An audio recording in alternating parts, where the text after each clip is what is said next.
I drink soda, I eat pizza, I hang out with chicks all day. These fighters still can't beat me.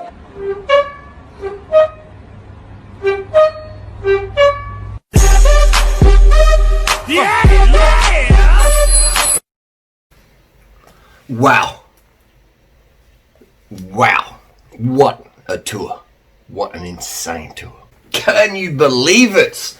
Tedaj Pogacar is the 21-year-old Tour de France winner. We haven't had one of those since, was it Jan Ulrich? Maybe he was 23 or something like that.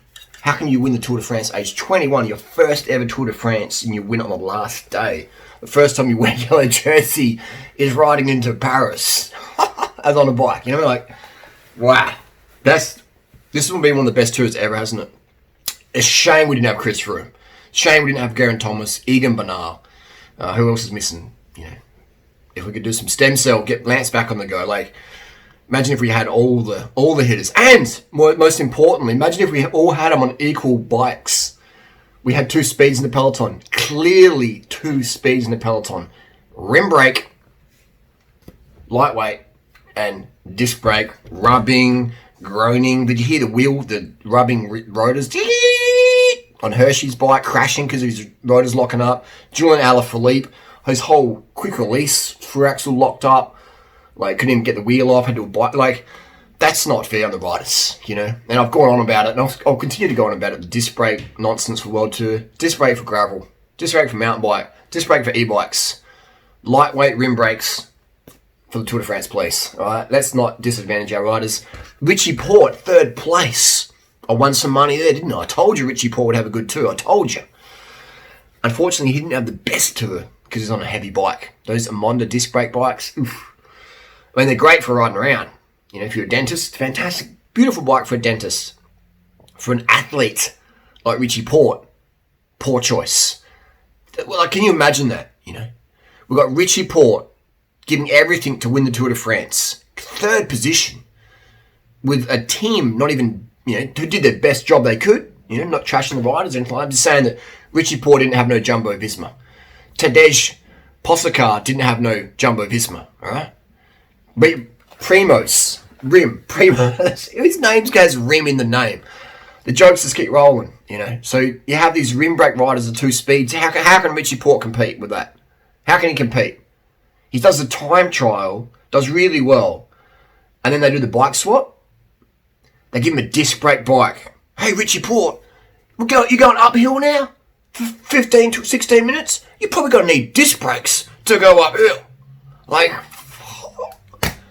if you think pro cycling's organised at the level it should be, you're wrong. And you don't have to agree with it, but you're wrong. Giving someone a disc brake bike in a time trial, when we know discs are slower in aero gains. 10 to 15 watts depends on the speed and your angle of wind. Disc brakes in a time trial? And then uphill? Oh man. I'm just like, it must suck to be Richie Porte. And also be awesome to be Richie Porte right now. Because he's had a fantastic result. Third place. Second Australian ever to be on the podium in the Tour de France. At the end. Fantastic effort. But there's that what if. There's that scratching feeling like, oh, imagine if I was on the rim brake Amonda, which is one heck of a bike. You know, imagine that. Not having all that. Have 3 weeks. 3 weeks Richie Porte had wheel change anxiety. Wheel change anxiety. Had to have Kenny Elissonde in his pocket as a shadow. Kenny, if I get a flat, bike change. And Kenny has 3 weeks of wheel change anxiety. Any moment, I'm going to have to give up my bike and stand on the side of the road and then chase a peloton. Kenny Elissonde, what's he weigh, 47 kilos? Imagine being 47 kilos having to chase the Tour de France on a rolling stage. Like, just because Trek want to sell some mammal bikes, like, Trek, you already became billion-dollar company from Lance Armstrong. Why are you going to sacrifice Richie Porte or Nibali's chances at wins or whatever by selling dentist mammal? And I get it. Everyone else is doing it. I get it. That's just me telling you. You're not going to hear this from the other channels. Or, yeah, and I get it. They're media sponsored. They've got to pull the line. I don't. Here we're independent. So we have three thinking over here. We've got Liberty. Rim brake Liberty. rim brake choices. Well, the look on Wout Van Aert's face and Tom Dumoulin. He almost looks like Tommy Danielson, doesn't he? Similar face, similar riding style. You know, that look on the face. You know, they stand there like when Pogacar is coming along for the TT win. They're just like, it's like a scene out of Mean Girls. Just like, what? Who is this rookie? Who is this rookie? Second in the Vuelta last year, behind Primoz. Like, I can't believe Primoz has the word rim in his name. Rim. Primoz. Rim. Primoz. Far out, man. That just baffles me. What a tour. A fantastic tour. Proof, though. High cadence. Carbohydrate. For the win, obviously all the riders are carbon up. You see Pinot slurping down 2 gels before his TT start. I hope, though, that the issue here is Primoz Roglic with that laser TT helmet. What's going on there? He's got a laser helmet on. It looks like he's going for his first night at Uber Eats. You know, he's in London on Uber Eats. And his helmet's like up here in his forehead, and it's like strangling. His face looked very, very pale. For me, that means he was low blood pressure. For me, that means maybe he was starting to run out of glycogen. Maybe he didn't eat enough. And it's very, very hard to eat enough carbohydrate in Tour de France. You're burning through so much glycogen. So for me, Primoz looked a little bit low blood pressure. His cadence was perfect. Perfect cadence. Chris Froome cadence. You know, perfect. Just getting it done. But the power, the torque seemed to be a bit less. Torque plus cadence equals power. We had it with Tedaj. He had the torque, and he had the cadence, and he had the power. But Primo had that really good cadence, but his torque seemed a little bit, it's a couple, 1% off, 2% off, and that's enough to lose the Tour de France. 1 or 2%, you lose that.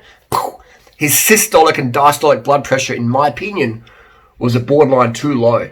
And I think he was struggling to get that, maybe he did too much water, or maybe he didn't have enough carbohydrate. Like, there's a few things. I mean, it would have been great to see his blood values, to see what was going on there, his blood pressure, because for me, it looked like he had low blood pressure. Even his reaction afterwards, he was just like, gassed. He had the drive, but it didn't feel like he had the energy. Like, he knew what he had to do. He wanted to do it. He had the drive, but it felt like the blood pressure wasn't allowing the energy to really transfer through muscle glycogen, etc. Whereas Tadej, he had the drive, nothing to lose, all or nothing, and he had the energy. He was like, he's riding like a virgin, you know. He's riding like I bet he's a virgin. There's nothing wrong with that. But he's riding like a virgin, just total, just going for it. Just that frustration just coming out and just not caring how he looks in the face, no reservations, just fully going for it. Just virginal. Man, some of the fastest rides you ever see are done by virgins. There's something in them, you know. There's something in them that's just like, stay virginal, you know. It's raw riding for sure. So there's an element there. Riding like a virgin. Yeah, riding like a virgin. It's a Madonna song. Just like a virgin. For the very first time winning the Tour de France. We're drinking Fanta here. Orange drink. Full sugar. Full sugar here. The bikes with the Tour de France.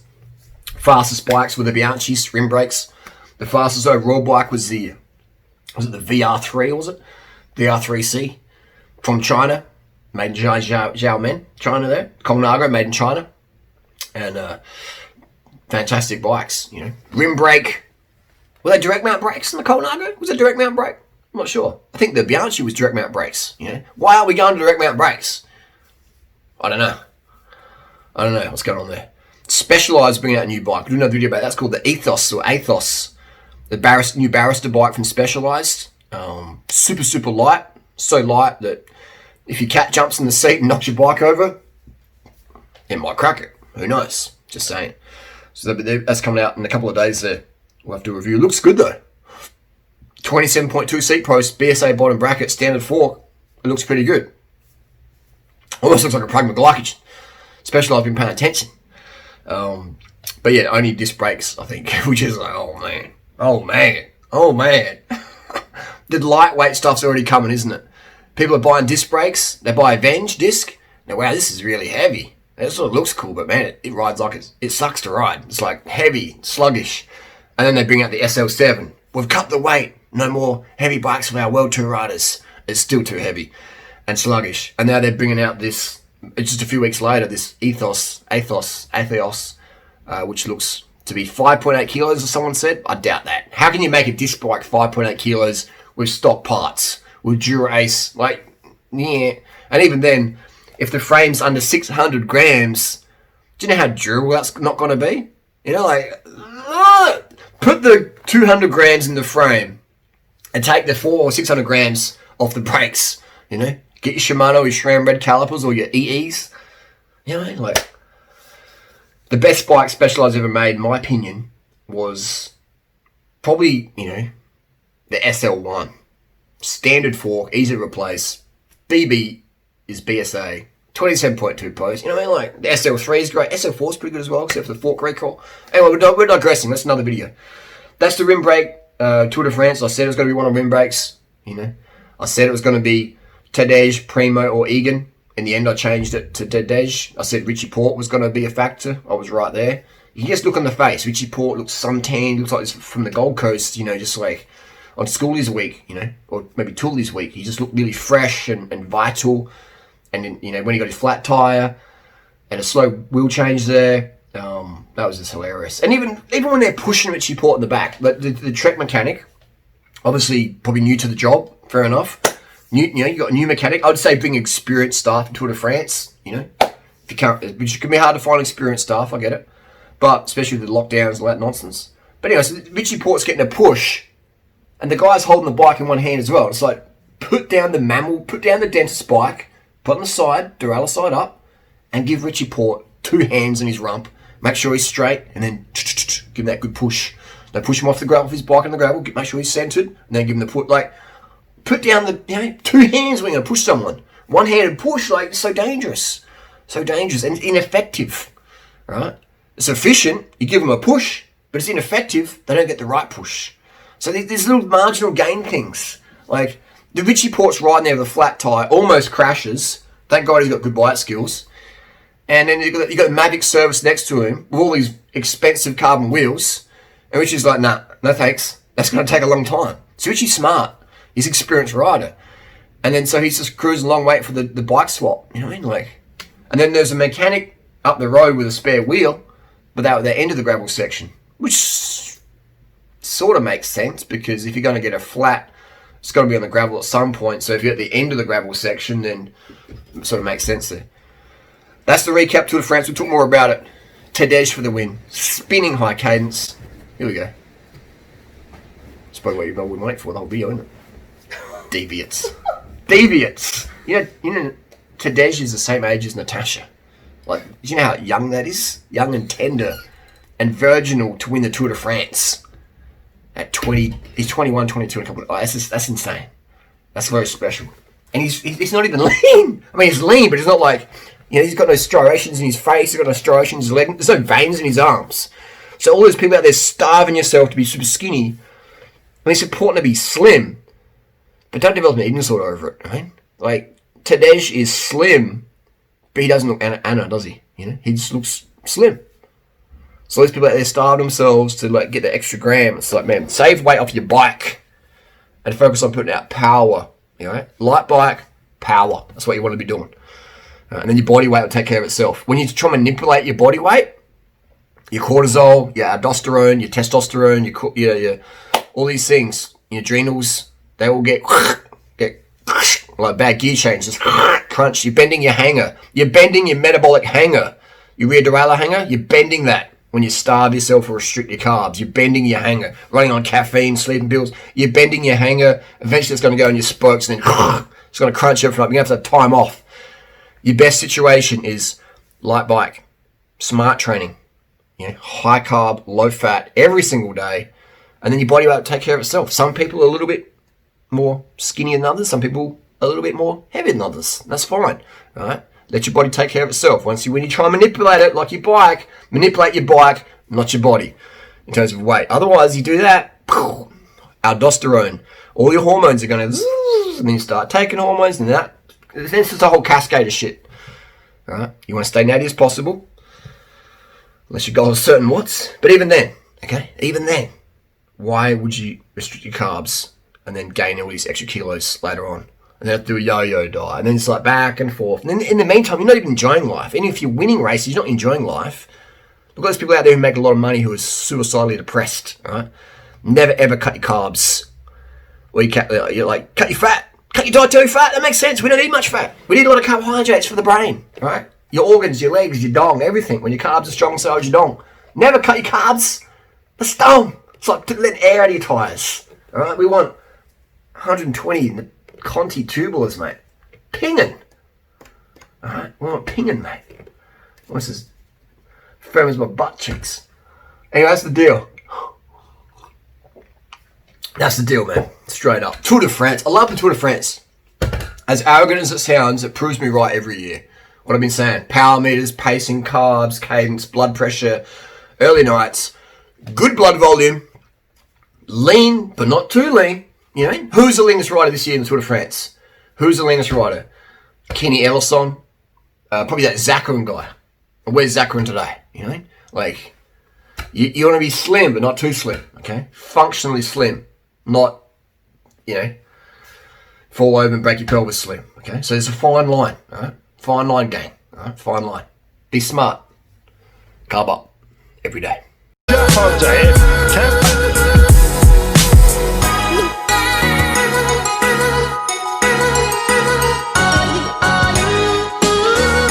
Across the line, UAE Team Emirates had high hopes of winning their home race with this man, but that's going to be a very tall order now.